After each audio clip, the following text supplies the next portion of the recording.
World war to यानी द्वितीय विश्व युद्ध दुनिया का सबसे खतरनाक युद्ध था। जब प्रथम विश्व युद्ध हुआ था तो किसी ने सोचा भी नहीं था कि इससे भी खतरनाक युद्ध हो सकता है।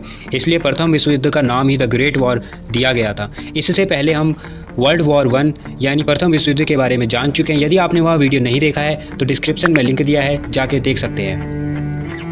हमने प्रथम विश्व युद्ध में जाना था कि किस तरह से जर्मनी की बुरी तरह हार हुई थी और जिसमें हिटलर एज अ सोल्जर लड़ाई कर रहा था और वह भी बहुत ही बुरी तरीके से हारा था।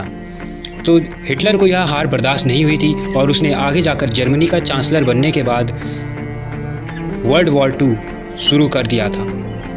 वर्ल्ड वॉर टू का सबसे बड़ा कारण ही हिटलर था और हिटलर को ही वर्ल्ड वॉर टू का जन्मदाता माना जाता है। वर्ल्ड वॉर टू बहुत ही खतरनाक युद्ध था। इसमें पूरी दुनिया ने तबाही मचा रखी थी।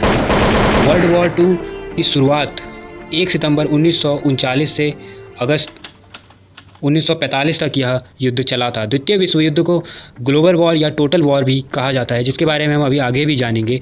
कुछ इतिहासकार इसकी शुरुआत 1937 से ही मानते हैं, क्योंकि 1937 में ही सीनो जापानीज़ वॉर की शुरुआत हो चुकी थी, जो जापान और चाइना के बीच में लड़ा गया एक युद्ध था। इस युद्ध में भी प्रथम विश्व युद्ध की तरह ही दो ग्रुप बन गए थे। पहला था द एलाइस और दूसरा था द एक्सेस। एलाइस में थे ग्रेट ब्रिटेन, फ्रांस, रसिया, यूएसए और एक्सेस में थे जर्मनी, इटली, जापान और हंगरी। इस युद्ध को द ग्लोबल वॉर या फिर द टोटल वॉर भी कहा जाता था। इस युद्ध में लगभग 7 से 8 करोड़ लोग मारे गए थे, जिसमें से 5 करोड़ लोग नागरिक थे और 3 करोड़ लोग सोल्जर थे। इसलिए इस युद्ध को ग्लोबल वॉर या टोटल वॉर भी कहा गया है। इस युद्ध में आप देख सकते हैं इस मैप में, इस युद्ध के समय में जो ग्रीन कलर का पार्ट है, जो डार्क ग्रीन कलर का है, वो है एलाइड नेशंस का और जो रेड कलर का है वो है एक्सेस नेशंस का। इस समय जब भारत अंग्रेज़ों का गुलाम था तो अंग्रेज़ों का गुलाम होने के कारण वह भी इस युद्ध में सम्मिलित था और ब्रिटिश की हुकूमत के कारण वह ब्रिटिश के लिए ही लड़ रहा था, जर्मनी और जापान के खिलाफ। वहीं दूसरी ओर हमारे देश के महान नेताजी सुभाष चंद्र बोस जर्मनी के चांसलर हिटलर के साथ मिलकर अपनी आज़ाद हिंद फौज सहित जर्मनी और जापान की ओर से ब्रिटिश के खिलाफ लड़ रहे थे। आखिर द्वितीय विश्व युद्ध का सबसे बड़ा कारण माना क्या जाता है, तो वह माना जाता है ट्रीटी ऑफ वर्सलिस यानी 1919 में प्रथम विश्व युद्ध के दौरान वर्संधि या TTR वर्साय के कारण ही जर्मनी की बहुत ही बुरी तरह हार हुई थी। इसके अंतर्गत जर्मनी के बहुत से क्षेत्र उसके पड़ोसी देशों ने कब्जा कर लिया था और उसका एक मुख्य कारण था पेरिस समझौता। इन दोनों समझौतों ने जर्मनी के हाथ दबा कर रखे थे। अब जब हिटलर जर्मनी का चांसलर बना, उसने पूरी कमान अपने हाथों में ली। फिर उसने धीरे धीरे हिटलर ने अपनी खोई हुई ज़मीनों को वापस लेना शुरू किया और अपने कदम आगे बढ़ाता गया और सभी संधियों को एक एक करके तोड़ता गया। लेकिन उस समय कोई भी उसके खिलाफ कुछ नहीं कह पा रहा था। फिर एक दिन 1 सितंबर 1939 को जर्मनी ने पोलैंड पर अचानक हमला कर दिया। यहाँ पर आप देख सकते हैं मैप में, ये है जर्मनी और ये है पोलैंड। जर्मनी ने सुबह 4 बजे हमला कर दिया अचानक से पोलैंड पर और वहाँ पर बहुत ही भीषण युद्ध हुआ। यह सब हिटलर के कहने पर हुआ था। हिटलर की सेना ने पोलैंड पर 1 माह तक युद्ध लड़ा और 1 माह के युद्ध के बाद उसकी सेना की जीत हुई।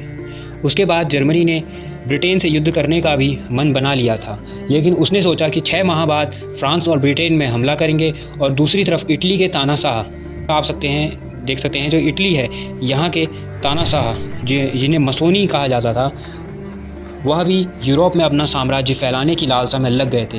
यानी जो पश्चिमी दुनिया थे उसके देशों में संघर्ष शुरू हो चुका था और दूसरी ओर जापान ने एशिया पर अपना कब्जा करने का सपना देखना शुरू कर दिया था। साम्राज्य स्थापित करने के लिए जर्मनी, इटली और जापान ने लड़ाई शुरू कर दी थी। वर्ष 1940 में 9 अप्रैल के दिन हिटलर ने यूरोपीय देश नॉर्वे यानी 9 अप्रैल को हिटलर ने जर्मनी से, यहाँ पर आप देख सकते हैं यह है नॉर्वे पर हमला कर दिया था और उसके साथ ही उसने बेल्जियम और लक्समबर्ग पर भी हमला किया। उन्होंने जर्मनी का साम्राज्य फैलाने के लिए यह सब किया था। इसी साल लगभग 5 जून को 15 लाख सैनिकों को लेकर उसने फ्रांस में भी हमला कर दिया था। फ्रांस में भी हमला करा और मात्र 15 दिनों में ही फ्रांस को हरा दिया और वहाँ पर अपना आधिपत्य जमा लिया। जब जर्मनी ने नॉर्वे पर हमला किया था तो उसके बीच में पड़ने वाले डेनमार्क पर भी साथ साथ ही उस पर भी कब्जा कर लिया था। अब केवल यूनाइटेड किंगडम यानी ब्रिटेन के अलावा लगभग सभी देश जर्मनी के गिरफ्त में आ चुके थे, जर्मनी से हार चुके थे, केवल एक यूनाइटेड किंगडम ही बचा था। उसके बाद 6 माह बीत गए धीरे धीरे और जर्मनी ने फिर यूनाइटेड किंगडम पर भी हमला करने का मन बना लिया था।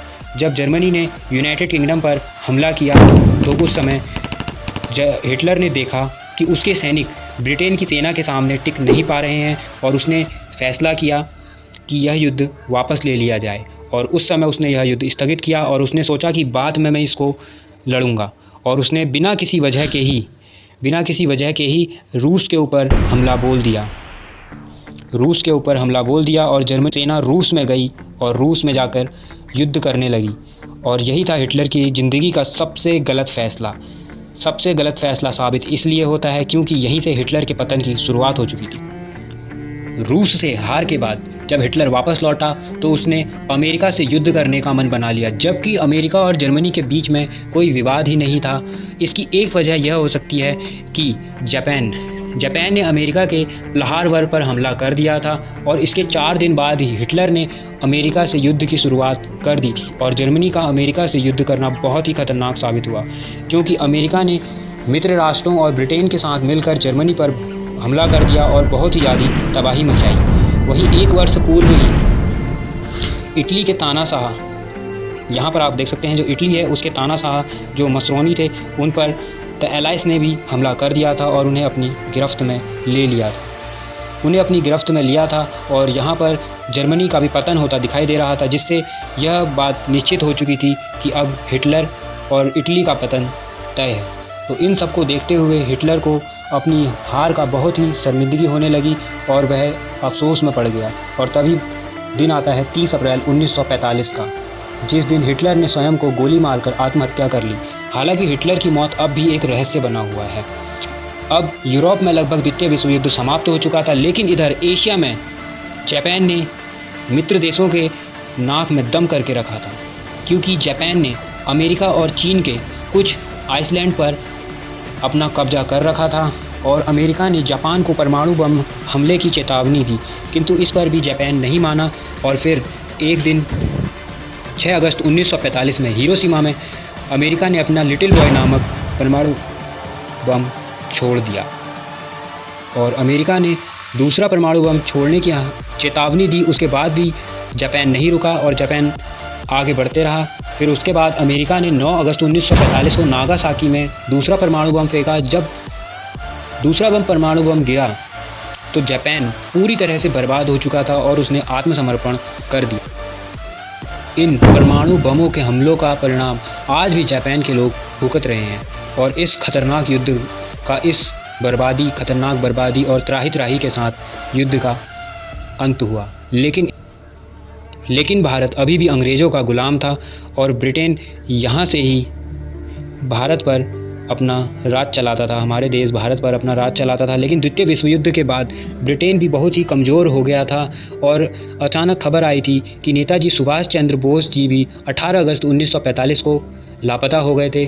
और द्वितीय विश्व युद्ध में जब ब्रिटेन भी बहुत कमज़ोर हो चुका था तो अब उसे पता चल गया था कि वह भारत पर ज़्यादा समय तक राज नहीं कर सकता है। और 15 अगस्त 1947 में आखिरकार भारत को आज़ादी मिल गई और हमारा भारत देश आज़ाद हुआ। और द्वितीय विश्व युद्ध भारत की आज़ादी का सबसे बड़ा कारण भी बना और यही था इतिहास द्वितीय विश्व युद्ध। वीडियो पसंद आई हो तो वीडियो को लाइक और शेयर ज़रूर करें तथा चैनल पर नए हो तो सब्सक्राइब करके बेल आइकन के बटन को ज़रूर दबाएं। धन्यवाद।